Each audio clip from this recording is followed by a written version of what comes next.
Welcome to day 4 of Vacation Bible School, and today we're doing God Provides Food in the Desert. So imagine if you were going to the desert, what do you think you would pack? I know I'd definitely pack some water, so maybe some food too. All right, so here the Israelites had just passed through the Red Sea, and God has taken care of all the Egyptians, but now they find themselves in the desert, and they haven't packed exactly what they needed.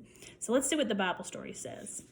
All the excitement of escaping from Egypt was over.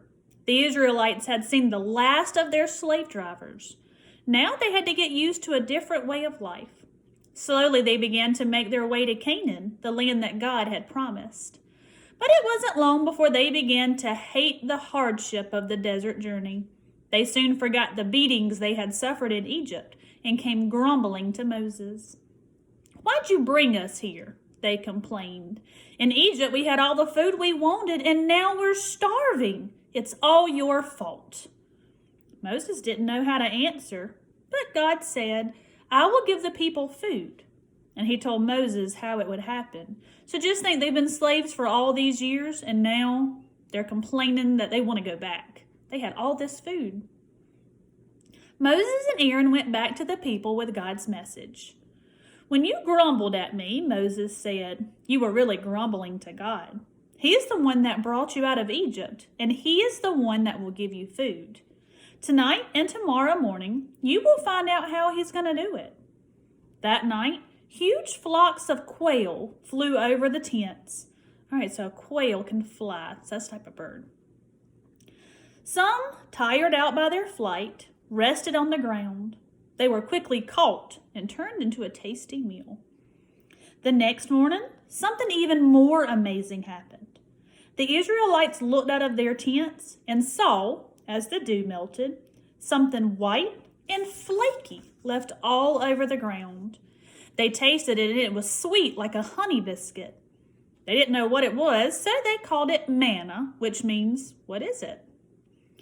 Every day except on the Sabbath, it was there waiting for them to collect. They could eat it raw or use it cooked. God told them to collect just enough for each day's meals, except on the 6th day, when they were to collect enough to last for 2 days. This meant that no one needed to work on God's special day, the Sabbath. So in our story, it talks about manna. So in your book bag for today, you'll find a honey bun, because it said it tasted kind of like a honey biscuit. And also in your bag, you will find some popsicle sticks.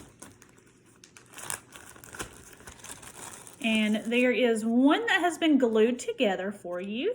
And then you have a bunch of loose ones left. So since it talked about quail, we're going to make a bird feeder.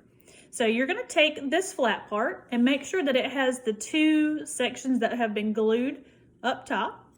And then you're going to take the other parts and you're going to kind of do a crisscross pattern. So if you've ever played tic-tac-toe, so you're going to add a little bit of glue on the top and the bottom.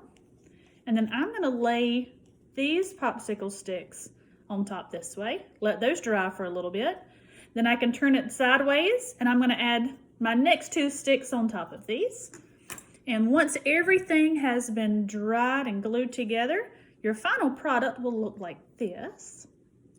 There's my bottom section again. So I can put birdseed on this part, and then you have a choice. You can leave it just like this and set it outside, maybe on the ground.